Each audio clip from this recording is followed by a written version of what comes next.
All right, welcome back. So today we're going to look at some more logical fallacies. I broke these up into two parts so we could just focus on, we could chunk it a little bit. So we're not, I'm not throwing too much at you on one day. So yesterday we went over five, and you guys were to create a argument using that logical fallacy, and then explain how the argument was faulty and which logical fallacy you used. Okay, so let's go ahead and get into our slideshow for today. All right, here we go. So, logical fallacies part two. That's not quite centered. That's bothering me. I got to move on. All right, so I threw this in here once more. Yeah, there we go. Look, that's me talking now. I threw this in here one more time because again, what I would like to do is make sure you know what a logical fallacy is. So, a logical fallacy is again an error in reasoning. Logical fallacies undermine. That's right. I had a typo. Logical fallacies are undermined. That don't make sense. Logical fallacies undermine an argument because the reasoning behind the argument is flawed. Again, this is an error in reasoning. People use, sorry, my nose itches. People use logical fallacies because they do not have enough evidence to support their claim, or trying to make their argument more appealing, or simply do not know how to construct a logical argument. Logical argument. We talked about this yesterday. I just threw this in here as a review. If you can figure out if you know that there is an error in reasoning and you can figure out what it is, again, that can help you better construct your argument. It makes you more persuasive, makes you a better decision maker. Because again, we have a lot of internal monologue going on as well. I don't know about you guys. Some people do not do this. That kind of came as a shock to me because I do it, and so I just assumed everybody else, does it. But we kind of talk to ourselves a lot. Sorry, my nose keeps itching. We talk to ourselves a lot, whether it be externally or internally. Sometimes I talk to myself externally a lot too, but internally, we always kind of, throwing stuff, in our minds. Should I do this? Should I do that? And we're kind of arguing from like different perspectives within our own mind. One, that's fascinating. But two, we can commit logical fallacies, you know, in our own minds, while we are, again, trying to make a decision, do this, do that, go here, go there, support this, support that. We can make those same logical fallacies. So this doesn't have to be like externally between like you and somebody else or a group and you. This could be very much internally as well. So it helps if we know where our errors occur. All right, so let's take a look at the first couple. So here, I need to hide this. There we go. So the first, I need to move my face too. There we go. All right, so the first that we're going to look at is the bandwagon fallacy. First one we're going to look at today. So the bandwagon fallacy argues that one must accept or reject an argument because of everyone else who accepts it or rejects it. This is similar to peer pressure. So when I think of bandwagon, I think of sports. This is, a little cartoon, a bunch of Blue Jays fans. Blue Jays aren't any good right now, but anyways. So when I think of this thing of sports, it's like it's the guy that their favorite team for the past 5 years has been the freaking Patriots, the Golden State Warriors. Baseball really hasn't had like a dynasty.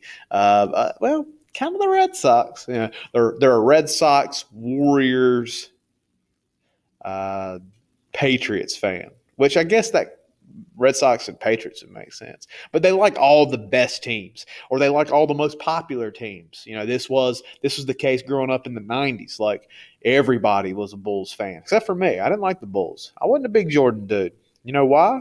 Because I ain't doing I ain't a bandwagoner. I ain't a bandwagoner. I was a Barkley guy, Sir Charles, Phoenix Suns, son. Uh, but Space Jam was legit. I love Space Jam. And I didn't dislike Michael Jordan, but I wasn't going to jump on the bandwagon like everybody else just because they were good or just because everybody else liked them. I was hipster before it was even cool to be hipster, which maybe makes me the first hipster. I hope not. I don't want to be a hipster, but it might be the case. And another example of this would be like McDonald's is the best restaurant in the world because they have served billions and billions of people around the world. So because everybody else likes it or because everybody else does it, then I must do it or I must like it. Bandwagon can be very dangerous fallacy to commit because again, we're assuming that one, people are incredibly intelligent or very moral or they only support things that are good, which that's not always the case. Just because something's popular doesn't mean it's right.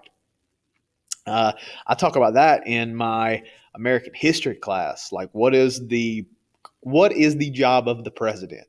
Is it to do what the president is elected to? Excuse me. Is it to act on behalf of the people and do what the people want, or is it to do what is right? And then that opens up a can of worms. All right, well, what is right? Well, if we can't figure out maybe what right is, we at least know what wrong is. But if people want that to happen, and the president is a servant of the people, then how do you act? How do you behave? How do you govern? Interesting question. Interesting question. Talk about that a lot of Andrew Jackson's presidency. All right, the next one. We have false dichotomy. So false dichotomy, as you can see, we're talking about 2 points of view. And it is a situation in which those 2 alternative points of view are presented as the only options when there are other options available. Again, false dichotomy comes up a lot, even especially when it comes to politics. Again, not diving too deep into that, but especially when it comes to politics, it's like you can either see it this way or you can see it that way. That is one of the negative isn't really the right word that I want to use, but it can be one of the problems with a 2-party system is that it does not leave different options available. You only have to do one or the other. Now, is that the case? Do you only have to vote Democrat or Republican in America? No, you can vote for different parties. But the 2 major party system, it does kind of throw that out of balance. And that's essentially America's always been a 2-party system for the most part. But it's just kind of the way it goes. But let's look at a real life example. So you should either subscribe to our streaming service or you'll be stuck with cable. That is a false dichotomy fallacy being used. That is what that argument looks like. Why is that a false dichotomy? Well, again, you should subscribe to our streaming service or be stuck with cable. All right, well, that's not true because say the streaming service is Netflix. So you should subscribe to Netflix or you'll be stuck with cable. Well, that's not necessarily true. You might not even have might not even have cable. You might have Sling TV. You might have YouTube TV. You might have Hulu Live. You might just have different streamings like HBO Go or Amazon Prime or Peacock. I just heard about that on the radio. I don't know much about it. I think it's an NBC thing. I think it's free. Apparently, I know more about it than I thought. Anyways, so there's more options there. There's more options. Or I got a friend. I got a buddy. He just moved pretty close to me, but apparently just the location of where he moved, he can't. There's no internet provider that will service out there. And so he has no internet. He just watches movies, or he's on his phone a lot, but he just watches movies. That's the only thing he'll watch, and it's like, I don't know. But you might not even have a TV. You ain't got to subscribe to Netflix or be stuck with cable. You don't even have a TV. Yeah, neither one of those is an option. But false dichotomy is when we make 2 options that are opposing when there's other options available. Very good. I kind of rambled a little bit there. All right, appeal to ignorance. Let me move my face. I'll move it right there. Okay. Appeal to ignorance. This is based on the assumption that a statement must be true if it cannot be proven false, or the opposite, that it is false if it cannot be proven true. So appeal to ignorance. This is kind of how that argument is based. No one has proved X is true, therefore X is false. That's obviously, you see the problem there, because just because something hasn't been proved true doesn't mean it's false. And the opposite, just because something hasn't been proved false doesn't mean it's true. Um, an example here: you can't prove that there isn't a mirrored universe of our own, so there must be one out there somewhere. Just because it's possible doesn't mean that it's probable or that it is an actuality. If anything is possible, as the saying goes, then that means everything exists, every alternative exists, everything that we can imagine does. But that does, again, that's not as hard to make that case. It's an appeal to ignorance because, again, just because somebody hasn't proved it true, just because they hadn't proved it false, like I can't say for sure that there's no mirror universe. So it's so facto there is one. That is an appeal to ignorance. And we can see how this would be dangerous, um, because if we don't identify this fallacy, then sometimes we can say, well, I guess if nobody's proved it, then maybe it is. And sometimes that can get us into some weird places, down rabbit holes for sure. That's why Twitter's a dangerous place. Next is red herring. Right, red herring. So red herring. This is the kind of fallacy that is an irrelevant. I got typos everywhere. Kind of fallacy that introduces an irrelevant topic in order to divert the attention of listeners or readers from the original issue. So a red herring is a fish. So a red herring is, it's like if you just saw a red fish. Again, it's just going to distract you, and that's the whole purpose, and that's the reasoning behind the naming of this fallacy. So, example. All right, we got two people talking to each other. Kim, you shouldn't charge your clients 25% interest on their loans. It's unethical. Then Jonathan, the one who's charging this ungodly amount of interest, says, well, if I didn't charge them that rate, someone else would. Okay, so what this has done is it's distracted Kim from the actual argument. What she's saying is that he shouldn't do it because it's unethical. He's saying that if he doesn't do it, somebody else is going to do it. Well, that's not saying anything about it being unethical. That is changing the topic. Most of the time when people say, or when there's argument and there's an immediate topic change, this is a red herring fallacy. Again, this is important to point out, because if there is a disagreement and there needs to be some type of solution, well, changing the topic isn't going to do it. That's not going to figure anything out. Something else I was going to tell you. Oh, yeah. Interest is like throwing money away. Interest is like throwing money away. It's crazy. Like, okay, so when you buy a house, or when you go to college, or when you buy a car, anything you have to take a loan out for, here's what happens. So you take the loan out from the bank, the bank pays, essentially the bank pays for your car. Okay, for example, the bank pays for your car, then you owe the bank money, but they charge you interest. The higher that interest rate is, the more money you pay. So say you bought a car for $10,000. By the end of it, because you're being charged interest every month to the bank, by the end of it, to pay it off, you've probably paid $15,000 or maybe even more. The higher interest rate, the more money that you spend in the long run. So you took out a loan for $10,000, but then had to pay it back like a total of $15,000. One, that's why it's good to save money and have and pay for things, like save up and pay for it all at once, because then you actually save money in the long run, save a lot of money really.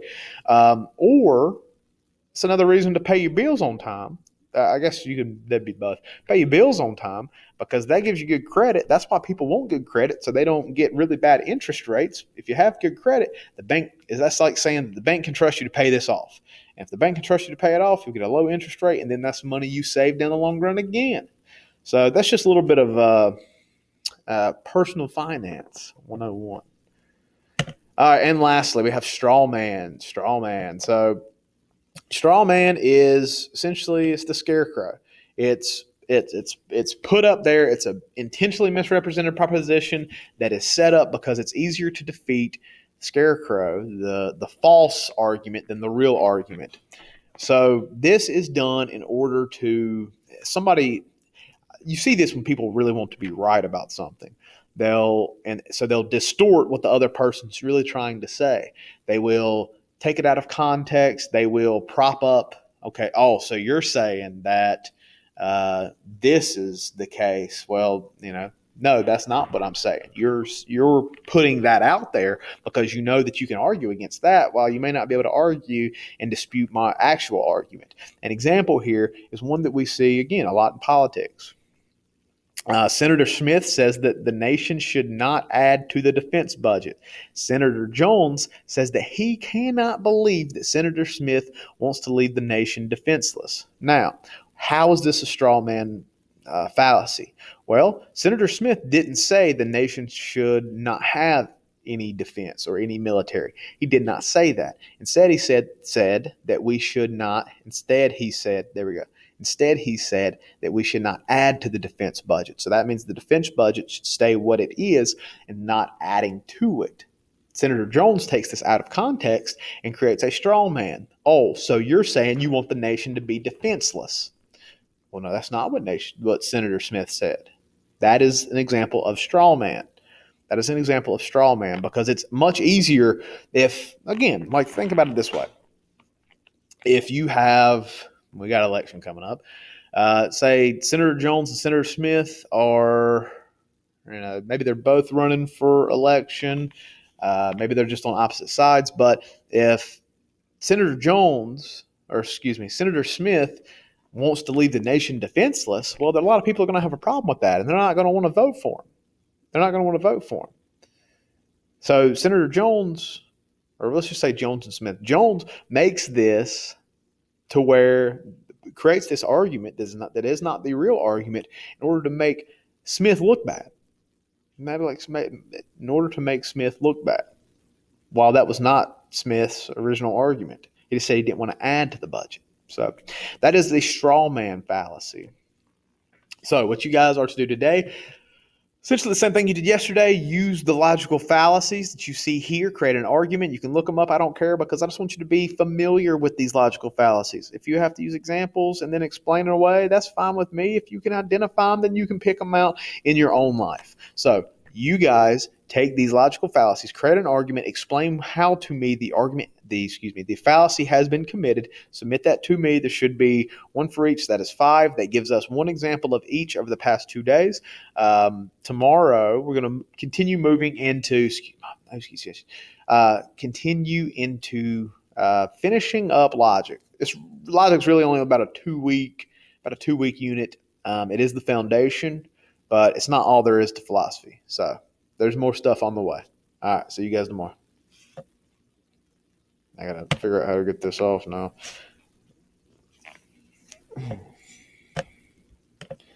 Let's see. If I close this, I guess that's what I'm going to have to do.